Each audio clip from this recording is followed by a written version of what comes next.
so grateful to be able to speak with you again. It's been a while, and that's because we have so many wonderful people in training for ministry that Victoria hasn't had to ask me to speak, but I'm so happy to speak. If you don't know me, I'm a longtime member of this church, and it's been almost 20 years, and some of you have watched me grow from what I was before I went to seminary and all through quite a journey. And so I'm just really grateful to share with you one of the things that I'm most passionate about, and that is the evolution of consciousness. I study it through the model called spiral dynamics. And by the way, I will be teaching this model in March when we do our intensive learning experience here, an online intensive learning experience where one of the courses will be spiral dynamics. So watch for that. That'll be the last week of March. So here's what there's no way I can teach spiral dynamics in 20 minutes, okay? It's a complex model that I keep learning more about, and I keep learning from other people, mostly online now, because the spiral dynamics book originally that was published that taught it to us is already almost 20 years old. So we keep learning and we keep growing. So it's an active online community that I'm tapped into. And what I want to share with you this morning is just some of the wisdom that I've learned from it. And so basically, think about it's a model that shows us, it's based on anthropology and sociology, not so much spiritual things. It shows us that people and communities, the collective, grows through developmental stages. And we know that as children. As we've raised children and we've watched children grow, they go through developmental stages. And that's healthy, and that's what we want to see. Spiral tells us that there's two tiers. The first tier is kind of like all of the ego development that we walk through in our childhood through adulthood. And the second stage is kind of considered the maturing of the adult. So, and often when we talk in unity terms, we downplay or diss ego because it's something that gets us into trouble, right? But we don't really want to lose ego, do we? As we grow up, we want to let go of the hold that ego has on us, so we're not only identified with ego. So in that context, I want to talk about one of the phrases that I've learned from Spiral and other evolution of consciousness people, and that is the title of this talk, Wake Up, Grow Up, Clean Up, Show Up. It rhymes, so it's easy to remember. Wake up, grow up, clean up, show up. And so I want to ask you, what do you think we're waking up from? That's the first step. Wake up. And we might say we wake up from this idea that we're separate from each other and from God. What is our very first thing that we say every morning at church? There is only one presence and one power in the universe and in my life. And it is good. And it is omnipotent. It's omnipresent as well. And I like that. I often just substitute that instead of omnipotent, because omnipresent means so much to me. I am never separate from this goodness, this godness, and neither are you. And if that essence of God is in everything, because God is found everywhere, or God is nowhere, you choose. It's a essence, it's an energy, it's a power that is in all of creation, including you, including me, which was a huge wake up for me, who had grown up in Calvinism, which taught me that I was wretched and far, far, far from God. And so to walk into unity 25 years ago, a little less than 25 years ago, I was just like, whew, joy to see a whole group of people believing that God is my very essence and teaching me that and helping me to let go of the old thoughts of separation and grasp the concept of oneness. So it was the beginning of my awakening when I walked into unity. And we don't wake up overnight. So it is a beginning and it's a journey. So awakening is a journey. And as we awaken to this idea that we're not separate from God or each other, then we can learn all the implications of that. And that's the grow up part, right? So we're not just waking up and therefore we are now enlightened. We have a journey to go through. And I'm looking at this little one here in the back, so sweet and beautiful. And I think about how if we are raising a child like this one, who is just getting to the point, he looks like he's about 12 months old. And he's probably getting to that point of starting to say no to mama. And he's going to get good at that in the next 2 years. Well, that's good because he's developing his personality. Is it a he? I'm sorry. Yes. So when we raise our children, we might not want them to be disagreeable and try to be separate from us, but we do want them to be separate from us because we don't want them to be like the infant at the breast for the rest of their lives. We want them to grow up and find themselves and be the person that they are, because that personality makes us attractive to certain kinds of people and makes us have friends and gives us skills to do a job and so forth. So all through our lives in that first tier of spiral dynamics, we're developing who we are and we're becoming individuals and we're learning to cooperate with society and we're learning to find our niche. And sometimes toward the end of all of that journey into adulthood, we start to say, is that all there is? Is that all there is? Just to set a goal and achieve it? To make money and have and do and have?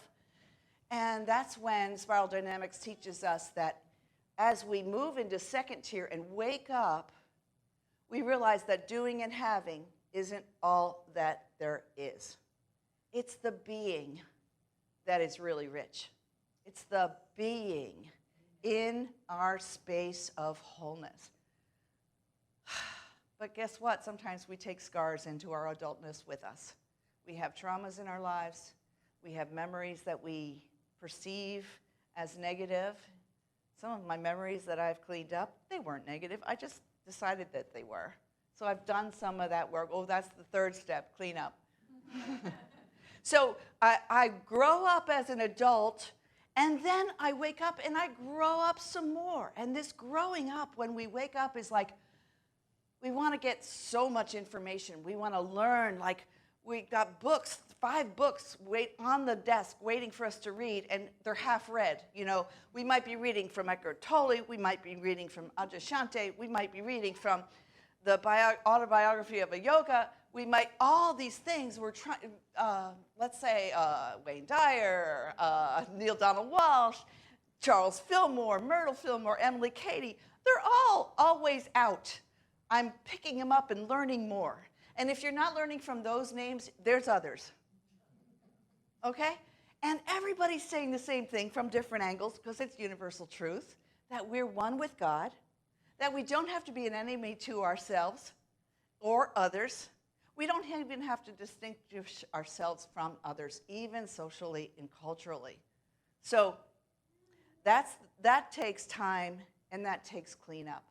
So the grow up part, let me see if I made, see, I just leave my notes behind. Oh, a story. There's a story in the Bible, in John 3, that's the story of Nicodemus. And Nicodemus is a wealthy man, a Pharisee, a guy who's high up in the ranks of the temple. And he comes to Jesus at night in secret because the Pharisees weren't supposed to be enjoying Jesus' teachings. And he comes in secret and says, what can I do to experience this realm of God? And Jesus says, you have to be born again. And of course, Nicodemus takes it literally and says, how can I be born again? I'm an adult. I can't go back into my mother's womb and be born again. And of course, Jesus is talking in metaphor, and he says, you have to be born again. What is born of flesh is flesh, but what is born of spirit is spirit. He says there's a birth of the water and the birth of the spirit. And I've always wondered what that water part meant, and I always thought, as a traditional Christian, it meant that you had to be baptized. I don't think that anymore. I think, having understood things a little differently, I think that the physical birth is being born of water. Ask anyone who has had a birth experience. The first sign that you're on your way is water. Being born of water is the fleshly birth. And then you are born again into spirit. That's like waking up into the second tier of spiral dynamics. It's waking up to the idea, like I said, that it's all oneness. We grow up by learning, and we have a voracious appetite to look at the world from this new perspective in different ways, as I mentioned. And then the cleanup. You know, there's some things in our lives that we carry with us from our childhood that is trauma, and we do harbor hurts and misconceptions and unforgiveness, and the cleanup work is really important. When you're in the first tier, you don't even want to go there. You just don't want to revisit those hurts, because often you think people were against me and that's why I got hurt. But when you're in the second tier, you let go of that people are against you, and that's a process.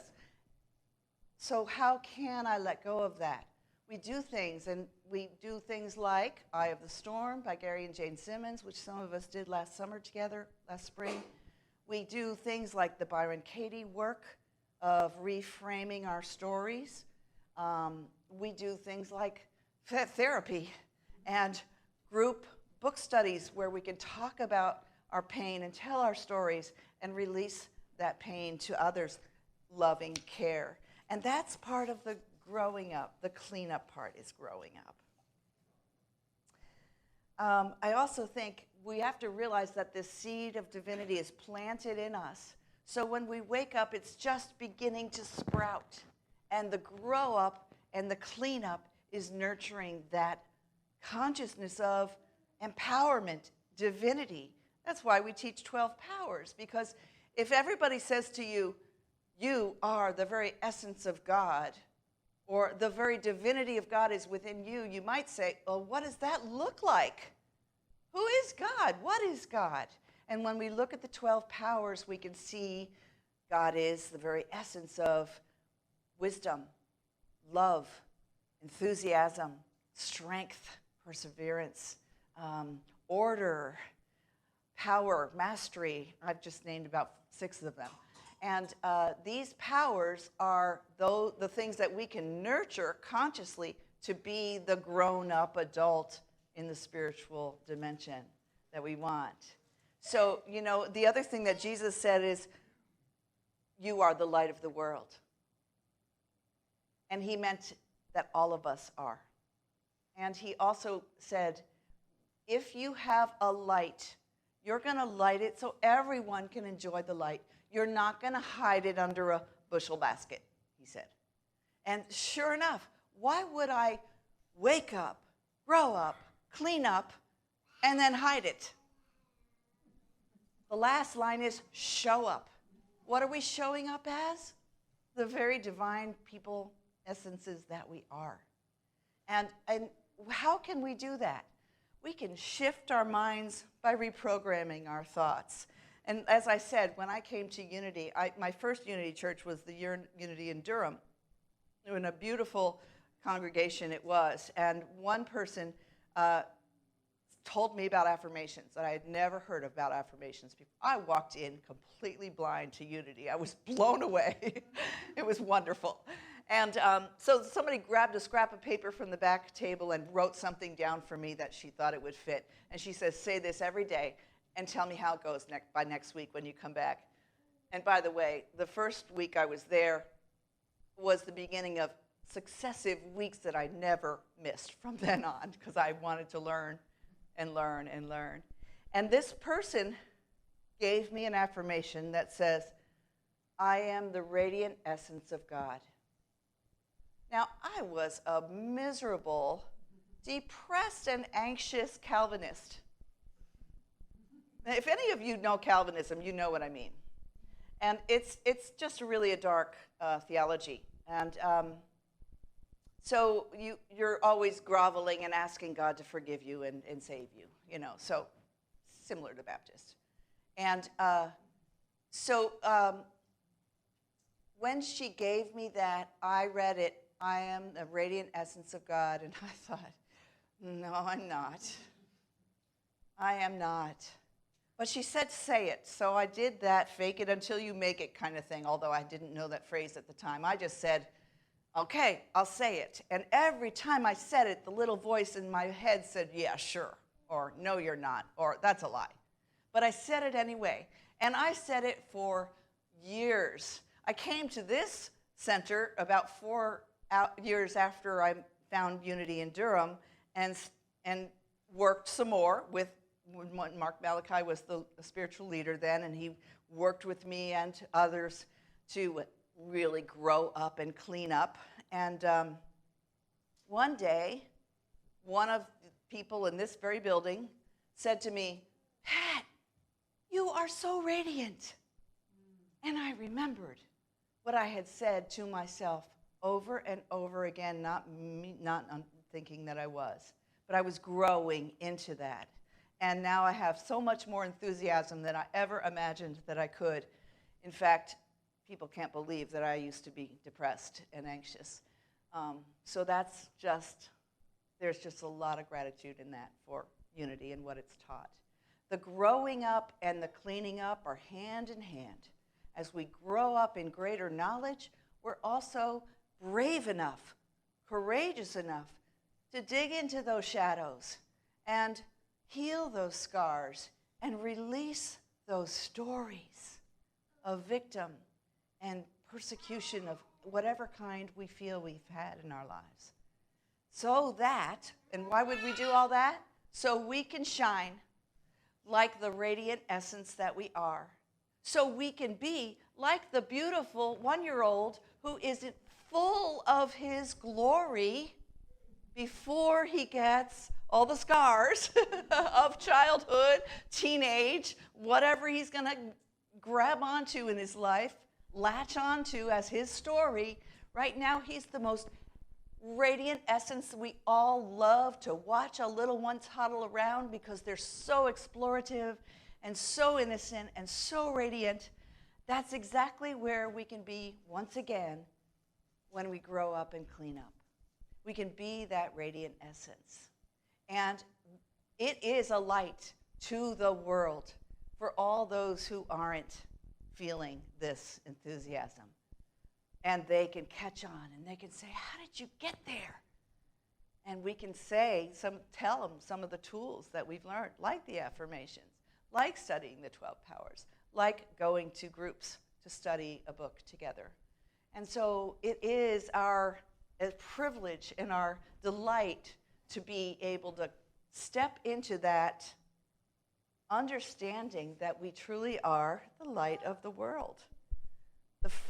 We're hungry for it. The world is hungry for it. So don't hide your light under the bushel. And if your light isn't shining as brightly as you think mine is, then do the work. Do the growing. Do the reading. Do the cleaning up. Take care of that skeleton in the closet. Let it go and feel your freedom. There's so much freedom in letting it go. So Charles Fillmore said, why would we want to do this work? To reach a state of conscious joy. That's what he said. Unspeakable joy, glory, and eternal life are promised to those who with unselfish devotion strive to develop the Christ consciousness, the I am consciousness.